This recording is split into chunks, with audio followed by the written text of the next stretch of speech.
Welcome to Radical Self Forgiveness, a 6 session workshop based on the book Radical Self Forgiveness, written by author Colin Tipping.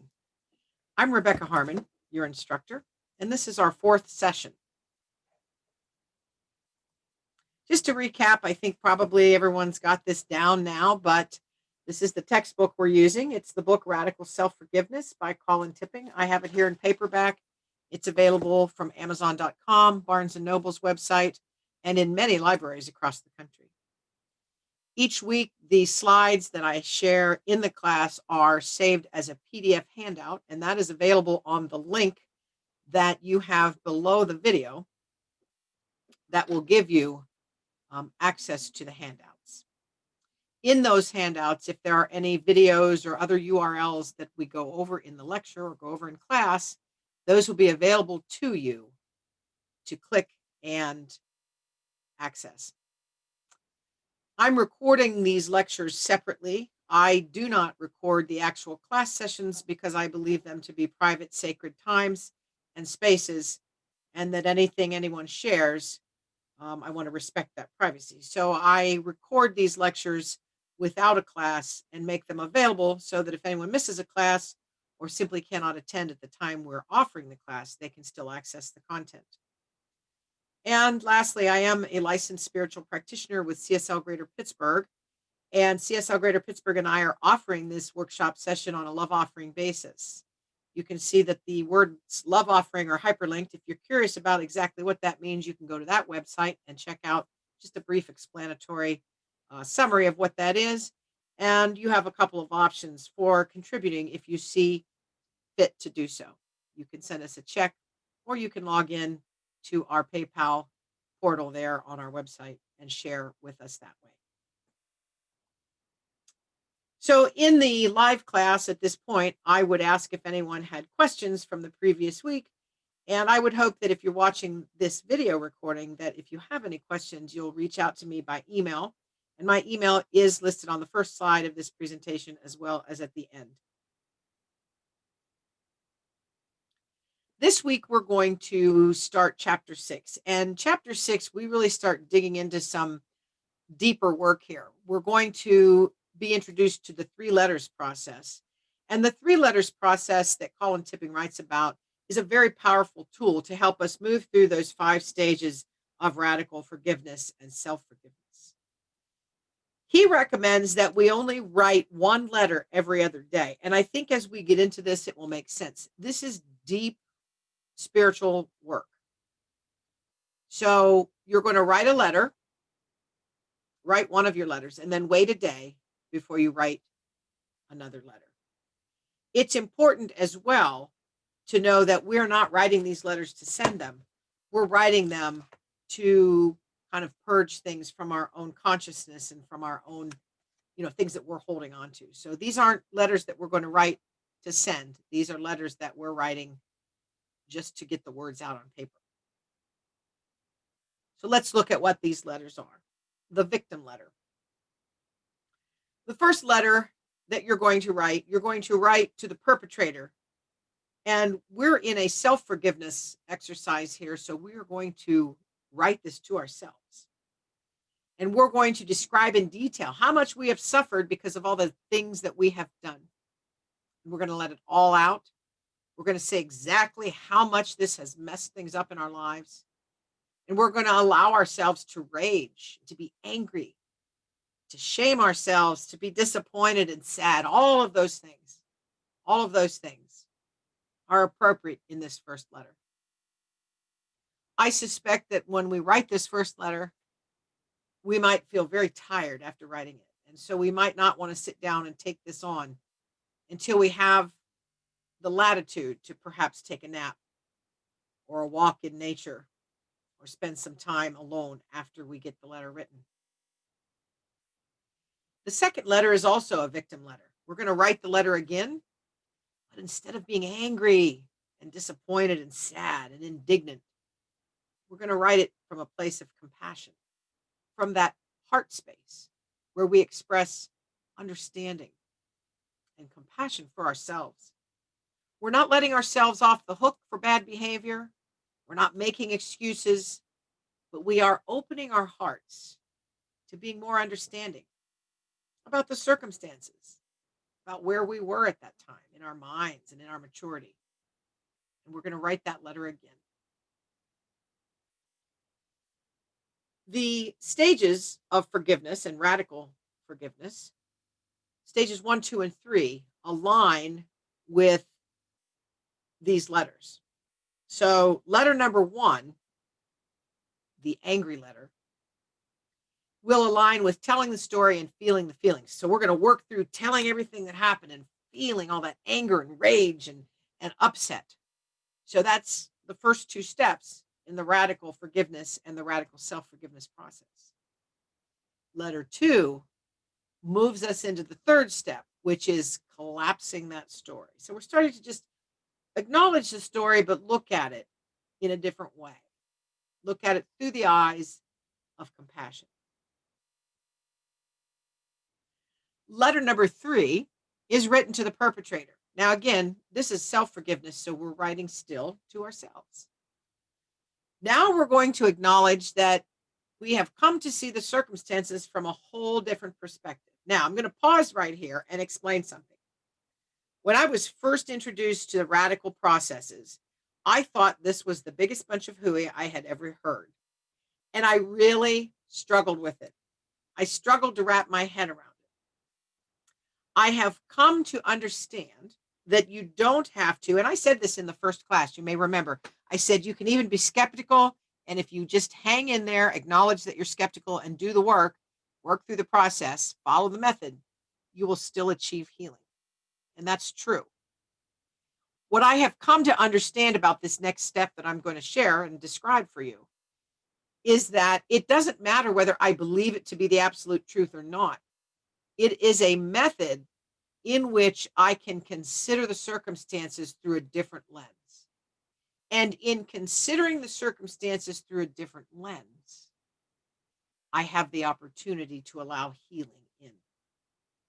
And so that's important because some of this stuff, when you first hear it, can sound a little bit wackadoodle. So let me go ahead and summarize for this.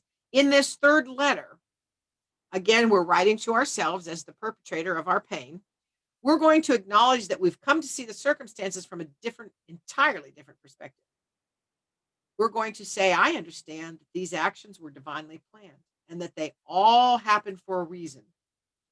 I know that all these things happened to me for my own spiritual growth.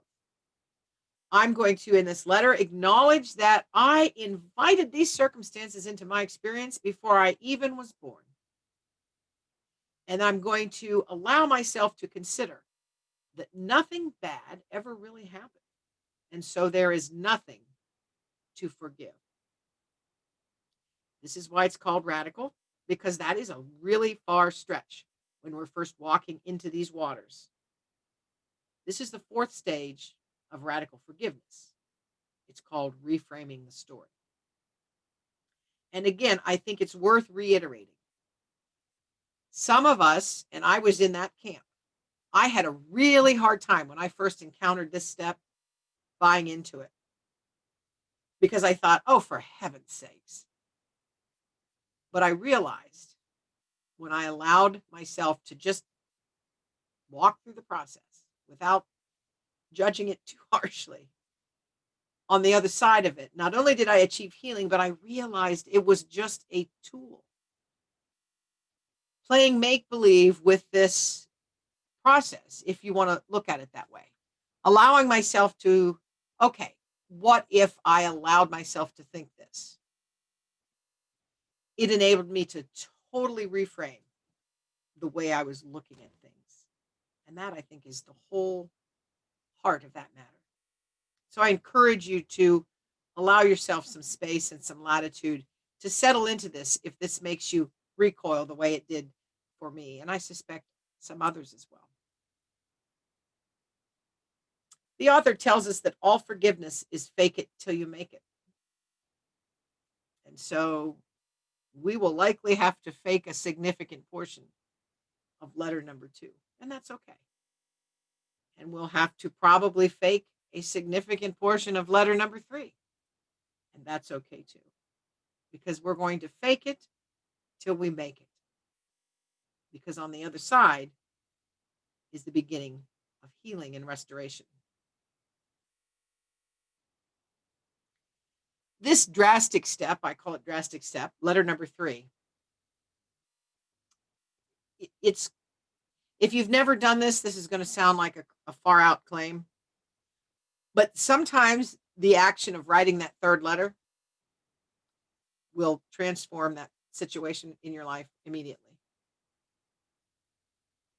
And just, we're in a metaphysical spiritual community here. And so intention, and Wayne Dyer, you may know that Wayne Dyer taught a lot about the power of intention. We talk about intentions as we teach the principles of metaphysical spirituality. When we write letter number 3, we are strongly communicating our intention around the circumstances that have burdened us for years. And our spiritual intelligence, that higher I am self, will interpret those intentions in letter 3 as prayer and will act upon it immediately. And healing will begin.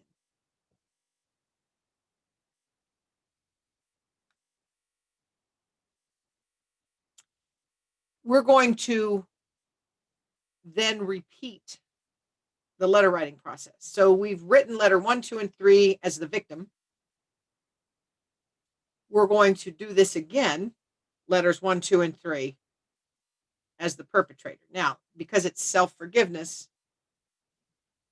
we get to go on the other side of the situation and write it from that other perspective. So letter 1, we're going to channel our judging self, our wagging finger, and it's okay to be harsh. Letter number 2, we're going to channel our loving selves. And of course, compassion, self-compassion, self-love, being gentle with ourselves. That's where we want to be there. And letter number 3, we're going to address our I am self, our higher self, that spiritual self. And before we sit down to write these, the good news is there are examples. Chapter 6 is a very short chapter. It starts on page 161 and it ends on page 173. In chapter 6, there are examples written from the perspective. It's called a fictional story, but it's something you could take right out of Dateline. The fictional story written where the victim and the perpetrator, that go through the 3 letters process. So for me, it's helpful because this is kind of nebulous when you first read it from the academic perspective. But if you read the 3 letters in the book in chapter 6, it will make sense to you. And I recommend that you read those at least once, maybe twice, before you sit down to write your 3 letters. So just some notes. You will absolutely be faking a significant portion of this initially. But even as you write down things that maybe as you're writing them, you're thinking, I don't even believe this. Your spiritual intelligence knows the truth. I wrote a blog a few weeks ago about the alchemist, or the act of alchemy that happens when we hand things over to spirit. And that is what's going on here. Our spiritual intelligence knows the truth of who we are. And this activity dissolves all that negative energy that's tied up in our story and releases us. Maybe not all at once, but it begins that process.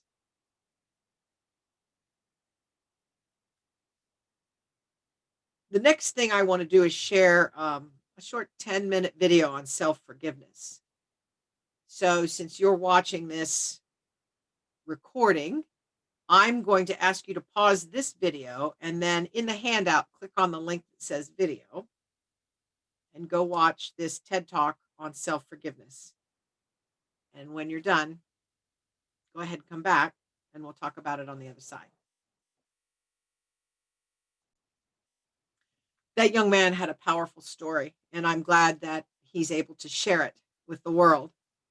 I would encourage you to take a few minutes and journal on your takeaways from his story, and if anything he shared spoke to you and inspires you to write down your feelings or insights. And that's the end of chapter 6. And so we're going to move into chapter 7, which is all about spiritual intelligence. We know from many studies that human beings possess multiple levels of intelligence. Certainly, there's mental intelligence, emotional intelligence, and of course, spiritual intelligence. So let's break these down a little bit and look at these. Mental intelligence, that's our intellect. It's highly developed. It emerges from the brain. It's probably understood best by scientists and others because we can measure people's mental intelligence by tests and artifacts of learning, we would call them in education. Our mental intelligence is responsible for all the cognitive activity of our minds, all the decision making, the thoughts, the ideas, the concepts, the ability to understand paradigms and theories and things like that. Emotional intelligence has gotten a little bit more press lately. This is intelligence that comes from our compassionate center or our heart. Our emotional intelligence, it guides our responses that are emotional. So our emotional intelligence is fear driven as well as love driven. It can be guilt driven as well as pleasure driven. Our emotional intelligence is that intelligence that reminds us or taps us on the shoulder or says, hey, you are in denial, or you're not being truthful, or you are acting or living out of integrity.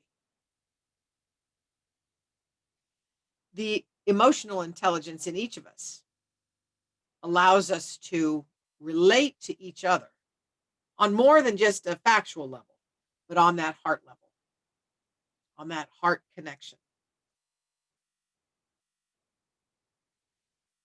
The problem in Western society, certainly, is that mental intelligence is much more highly valued than emotional intelligence. And so we have raised generation upon generation of children to deny their emotions and to discount emotional intelligence.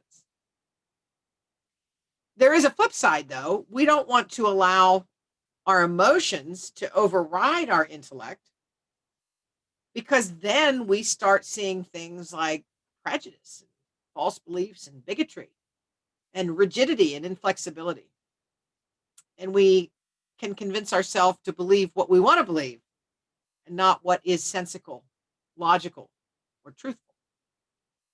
And so there's this delicate balance and tension that needs to exist between our mental intelligence and our emotional intelligence.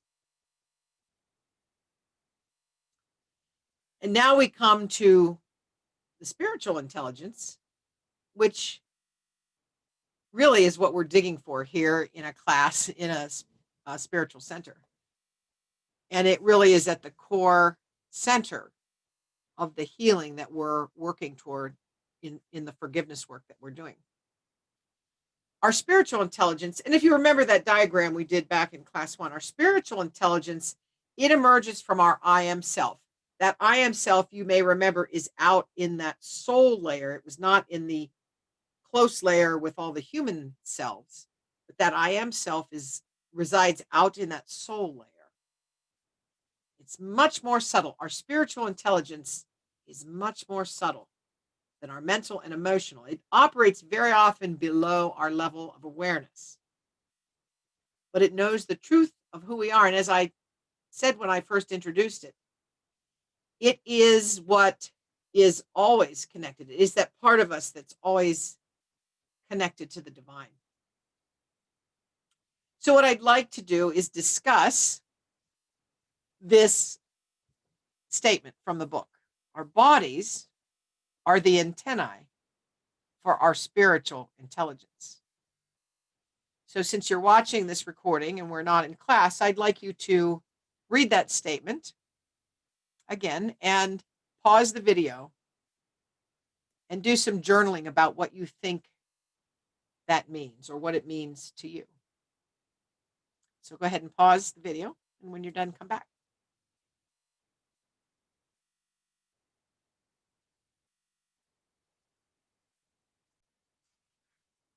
I'm just going to read from a portion in the book. This is from page 177 about spiritual intelligence. Spiritual intelligence guides us on our spiritual journey, always moving us in the direction of growth and healing. It is our internal spiritual compass and keeps us on track with our divine plan. It finds its outer expression in our everyday lives in the form of religious or spiritual practice, the search for meaning beyond this reality, contemplation and meditation, prayer, and so on. It is not bound by time and space. I encourage you to recognize that we're moving in this class from kind of an academic approach to forgiveness, and we're starting to take that full forward step into the spiritual. So things are going to shift a little bit in the way that we look at this, and that's part of this process. I mean, it was intentional in the way that the author set this up. But I want to recognize that as we're kind of stepping forward from a lot of the very prescriptive and logical steps through this process. And now we're going to step over fully into this spiritual intelligence and the unification of the academic pieces with the divine. The author reminds us in this chapter that spiritual intelligence is an internal compass for us. It's our guide. And it's always working. Remember, I told you that we can never disconnect. We can never interrupt that connection with the divine between our I am self and the divine. And so it is always working through our spiritual intelligence to move us in the direction of growth and healing, of wholeness and perfection. The only intelligence that we possess of the three, mental, emotional, and spiritual, the only one that connects with the divine is our spiritual intelligence. And when we learn to connect to it, and when we work at keeping that connection clear, it can be an unfailing compass for our lives. The author goes into a discussion on secular prayer, and I don't believe that Colin Tipping was affiliated with Centers for Spiritual Living or Divine Science, two of the predominant spiritual metaphysical teachings. He may have been affiliated with Unity, but I'm not sure. Doesn't matter. Anyway, he moves into this explanation of secular prayer, and I find that the alignment with what we teach in religious science, which is Centers for Spiritual Living, is really wonderful. So I interpret his explanation of the radical forgiveness and self-forgiveness process to be like an affirmation. I'm seeing his explanation as in this chapter on secular prayer. I'm seeing that through the lens of affirmations. And in another class that's going on right now at our center, Spiritual Principles and Practices, affirmation is described as a method for intentional manifestation. Affirmations create a new causal idea in mind and a deeper acceptance within us of the reality of the idea, which then becomes a seed that's planted for a new manifestation. And in forgiveness work and self-forgiveness work, this is all about intentionally manifesting healing and a deeper acceptance. We know that there is a power that resides in our speaking of our word about the conditions in our life, about ourselves, and about what we desire to see show up. And healing and self forgiveness is no exception. In the Christian canon, often referred to as the New Testament, we're reminded that God gives life to the dead and calls into existence things that do not exist.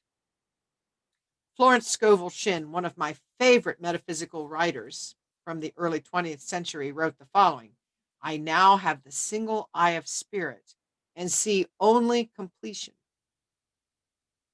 These are powerful ways of saying that as we speak about our lives and about our circumstances, we are speaking them into being. We are giving power and energy to those circumstances. And so the letters that we wrote or that we will write this week, I see as affirmations because we're working to reframe the circumstances in our lives that we're forgiving. And we're doing that by considering, just considering, that maybe all of the mess that brought us to this point was part of a divine plan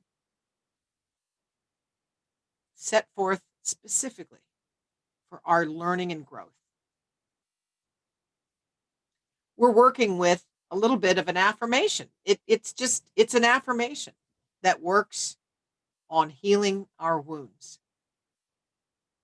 And affirmations that we're doing through these letters are working to create a new idea in our mind about the situation or the circumstance. And just as I said, the process will work whether we believe it or not. Affirmations work, even if we don't believe them as we're saying them. And so these affirmations, these letters, this codifying of circumstances in a positive light will help us to integrate and accept the idea that there is no wrong, there is nothing to be forgiven. And this all works together to become this seed for a new way of viewing the event or the circumstance or the situation. Totally new way of considering it. And so we are to the end of this fourth class. And I would ask that you read chapters 6 and 7 again in Radical Self Forgiveness. Follow the guidance laid forth in chapter 6 and write your 3 letters and space them out and give yourself some time to recover physically, emotionally, and mentally in between each letter. Remember, the author suggests a full day. Please read chapter 7 and think about the way that you would like to view a situation or a circumstance that you are holding as you work through your self-forgiveness journey. And I'd like you to write at least one affirmation, positive affirmation, to support that. And I'd like you to think about as well, and I think everybody's probably at a different place. Some of us are practitioners, and this is probably a very prominent place in our life. Others may be someone for whom prayer is occasional, and still others may not deal much with prayer at all. I simply want you to think about the role that prayer plays in your life right now and consider what that means to you. Please know that my thoughts of healing and support are with you as you work through this hard work. And I'll look forward to seeing you in our next class. Take care and bye for now.